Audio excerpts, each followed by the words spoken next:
সালের 20 ডিসেম্বর একটি ভয়াবহ গাড়ি দুর্ঘটনায় মারা যায় দানিশ ভাই।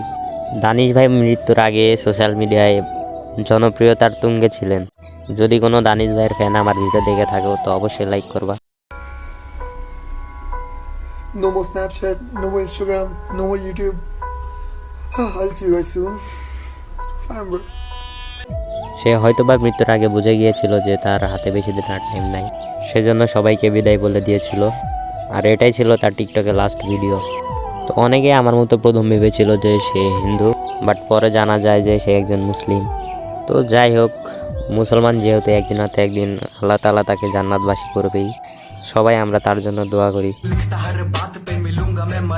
नशेड़ियों के साथ में उस रात में मौजूद था जो तेरा है वजूद बेटे नाचते हैं तेरे जैसे लड़के मेरी छाट से लड़ा